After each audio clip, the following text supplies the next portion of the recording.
அன்பான தோழிகளுக்கு வணக்கம். Welcome to Madhavaram kitchen. நான் உங்கள் சாரதா சுந்தரபிரகாசம். இன்னைக்கு ஒரு ரோட்டி, சப்பாத்தி, மசாலா சப்பாத்திங்க. அது சிம்பிள் மசாலா தான் அது. ஒன்றும் ஸ்பைசஸ் கொஞ்சம் ஆட் பண்ணி, நம்ம எப்போ பிசைகிற மாதிரி மாவு பிசைஞ்சிட்டு சப்பாத்தி சுட்டுற வேண்டியதுதான். அதுக்கு தொட்டுக்கிறதுக்கு ஒரு சப்ஜி, அது அது போட போகிறதில்ல வீடியோ. இந்த சப்பாத்தி மட்டும்தான் போட போகிறேன். மிக்சட் வெஜிடபிள் சப்ஜி, இல்லைன்னா தயிர் பச்சடி கூட நீங்கள் அதுக்கு ரொம்ப நல்லா இருக்குங்க. ரைட்டாக கூட பண்ணி வச்சுட்டு சாப்பிட்லாம். ரொம்ப டேஸ்டியாக இருக்கும். இப்போது அதை எப்படி செய்யறதுன்னு பார்க்கலாம் வாங்க. இப்போது நான் கடை மாவு தாங்க எடுத்திருக்கேன். கோதுமை மாவு 2 கப்பு கோதுமை மாவு. உங்கள் வீட்டு ஆளுங்களுக்கு தகுந்த மாதிரி நீங்கள் எடுத்துக்கோங்க. நான் எங்கள் வீட்டில் தகுந்த மாதிரி நான் எடுத்துக்கிறேன். 2 கப்பு கோதுமை மாவு. இது கடை மாவு தாங்க. நீங்கள் வீட்டில் அரைச்சது கோதுமை, முழு கோதுமை வாங்கிட்டு வந்து அரைச்சி செஞ்சால் கூட அது கூட நல்லாயிருக்கும்.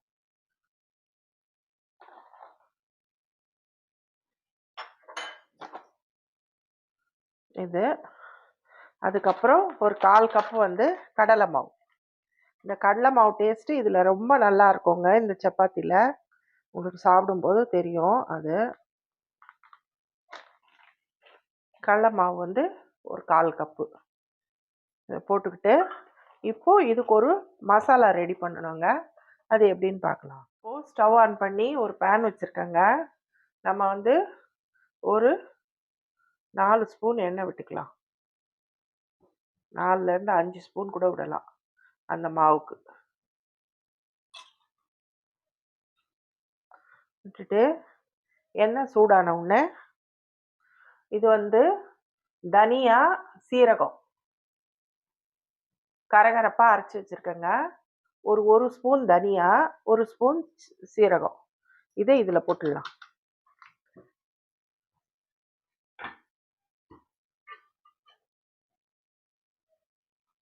இதை லைட்டாக ஃப்ரை பண்ணிக்கோங்க. இதிலவே கொஞ்சமாக ஓமத்தை இந்த மாதிரி இது பண்ணி போட்டுக்கோங்க. அப்புறம் இது கலோஞ்சி சீட்ஸ், ஆனியன் விதை. இதுவும் அந்த சப்பாத்திக்கு போடுவாங்க அவங்க. ரொம்ப நல்லாயிருக்கும்.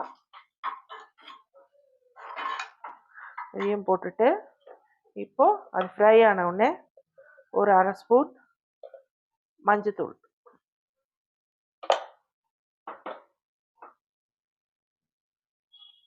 அப்புறம்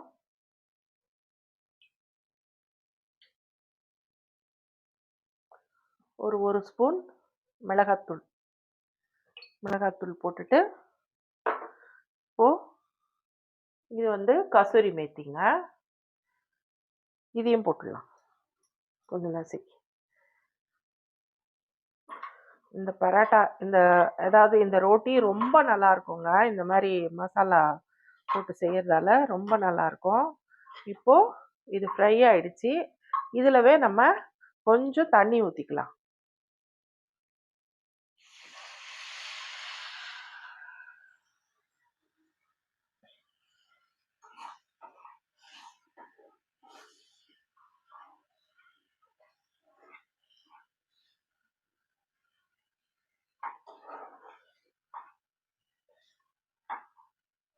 அவ்வளோதாங்க. இப்போ இதை ஆஃப் பண்ணிடலாம். இது கொஞ்சம் ஆறட்டும். கொஞ்சம் வெது வெதுப்பாக வந்தோடனே நம்ம மாவில் ஊற்றி பிசைஞ்சிக்கலாம். இப்போது ஒரு ஸ்பூன் நெய் விடுறேங்க அந்த மாவு பிசையறதுக்கு. நம்ம ஆல்ரெடி அதில் ஒரு 4 ஸ்பூன் எண்ணெய் விட்டுருக்கோம். அந்த மசாலா வேற போட்டு பிசைய போகிறோம். அதனால் அப்புறம் சப்பாத்திக்கு தேவையான உப்பு,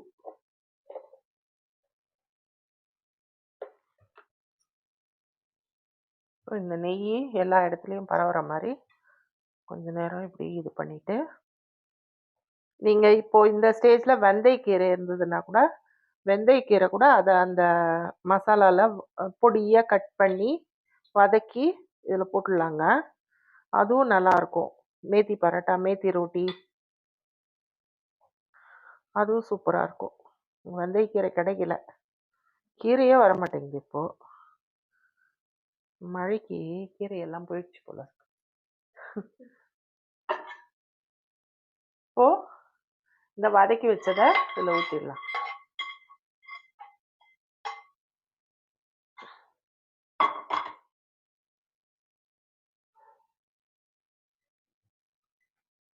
ஊற்றி அப்படியே பசைய வேண்டியதாங்க. சப்பாத்தி மாவு பதத்துக்கு பசைஞ்சுக்கணும் நம்ம. இதில் தண்ணி ஊற்றி வச்சுருக்காங்க இந்த கடாயில். அதையும் நல்லா ஊற்றி இப்போது சப்பாத்தி மாவு பதத்துக்கு பசைஞ்சு எடுத்துக்கலாம். அவ்வளோதாங்க, மாவு பசைஞ்சாச்சு. இப்போ லைட்டாக ஒரு ஸ்பூன் எண்ணெயை இப்படி தடவி வச்சிடலாம். அதுதான், இது ஒரு 1/2 அன் ஹவர் ஊறட்டோங்க. அதுக்கப்புறம் நம்ம சப்பாத்தி செய்ய ஆரம்பிக்கலாம். அப்போ உங்களுக்கு நல்லாயிருக்கும் சப்பாத்தி. இது இப்படியே ஊறட்டும். ஒரு தட்டு முடி வச்சிடலாம். இப்போது ஸ்டவ் ஆன் பண்ணி ஒரு பேன் வச்சுருக்கேங்க. அதில் ஒரு ஸ்பூன் கடுகு. நம்ம இது எதுக்கு வைக்கிறோன்னா, இந்த தயிர் பச்சடி ஒன்று ரெடி பண்ண போகிறேன், அந்த சப்பாத்திக்கு சைட் டிஷ்ஷு. அதுக்கு தான். கொஞ்சம் ஒரு 1/2 ஸ்பூன் சீரகம் போட்டுட்டு கடுகு நல்லா பொரியட்டுங்க.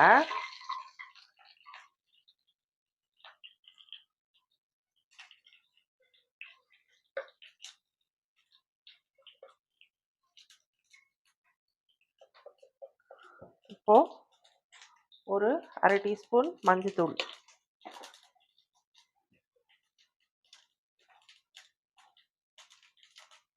ஒரு 1/2 டீஸ்பூன் மிளகாத்தூள்,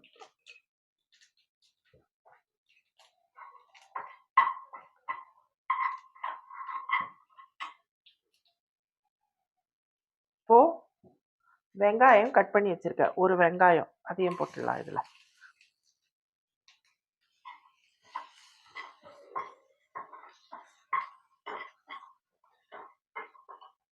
இதோ கொத்தமல்லி, அதையும் போட்டுட்டு இதை வந்து நல்லா வதக்கிடலாங்க.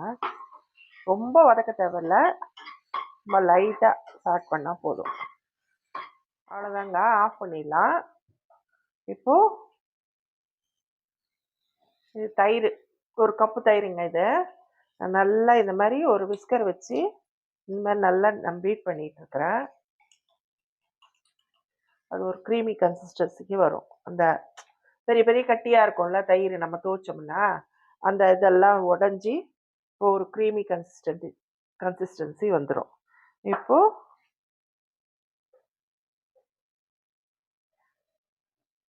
அதுக்கு தேவையான உப்பு போட்டுக்கலாம்.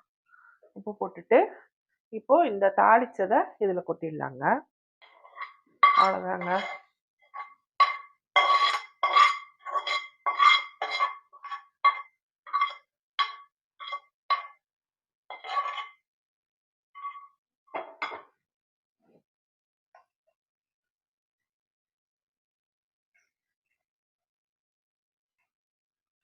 டேஸ்டி ஒரு தயிர் பச்சடி, அந்த சப்பாத்திக்கு ஒரு சைட் டிஷ்ஷு ரெடி ஆயிடுச்சு.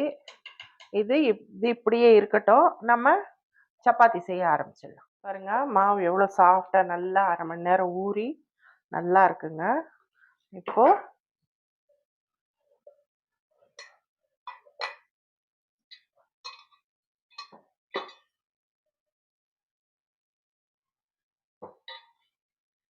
இந்த மாதிரி உருண்டையாக நம்ம சப்பாத்தி எவ்வளோ பெரிய சப்பாத்தி வேணுமோ அதுக்கு தகுந்த மாதிரி உருண்டைங்களை செஞ்சு போட்டுக்கலாங்க. இப்போது நல்லா இது பண்ணிவிட்டு கொஞ்சமாக கோதுமை மாவு எடுத்து வச்சுருக்கேங்க, அதில் டஸ்ட் பண்ணிக்கலாம்.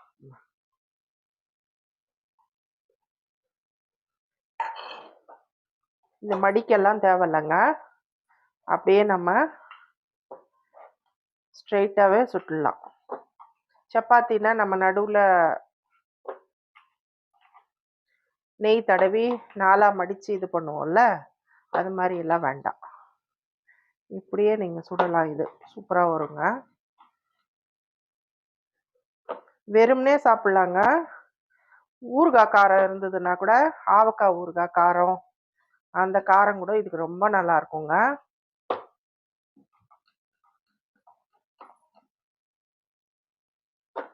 அவ்வளோதான்.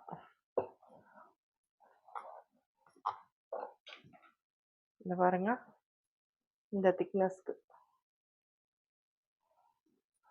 போதும். கல் வச்சிருக்கேங்க, அதில் போட்டுக்கலாம். இதுக்கு நீங்கள் விருப்பப்பட்ட நெய் கூட ஊற்றிக்கலாங்க. ஆனால் நான் வந்து இப்போ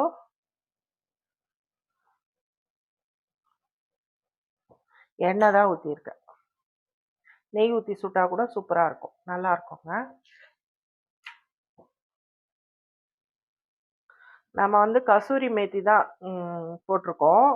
நீங்கள் ஃப்ரெஷ்ஷு வெந்தயக்கீரை கிடைச்சா கூட நீங்கள் போடலாம். நான் காஞ்ச வெந்தயக்கீரை தான் போட்டிருக்கேன். ஃப்ரெஷ்ஷு வெந்தயக்கீரை கிடைச்சா கூட நீங்கள் போட்டு அழகாக நீங்கள் செஞ்சுக்கலாங்க. ரொம்ப நல்லாயிருக்கும் இது, மேத்தி பரோட்டா மாதிரி.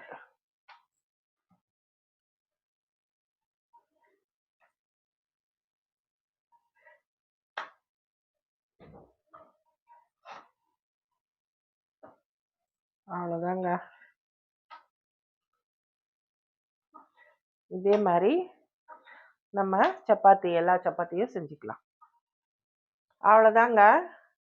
சப்பாத்தி பாருங்க, சூப்பராக ரெடி ஆயிடுச்சு. எவ்வளோ சாஃப்டாக இருக்குது பாருங்க. இதை நம்ம ட்ராவலிங் கூட எடுத்துன்னு போகலாங்க. ரொம்ப நல்லா இருக்கும். தொட்டுக்கிறதுக்கு ஒன்றுமே வேண்டாம். ஒரு தக்காளி ஊறுகாவோ அது இருந்தால் கூட போதும், சூப்பராக இருக்கும். இதுக்கு அந்த தயிர் பச்சடி. இது வந்து காலையில் நான் செஞ்ச தொக்கு, உருளைக்கிழங்கும் குடமிளகாயும் போட்டு, அது கொஞ்சம். இப்போ இதை வந்து கேமரா கேர்ள் தான் சாப்பிட போறா. அவ சாப்பிட்டு எப்படி சொல்லுவா. நீ சாப்பிட்டு பார்.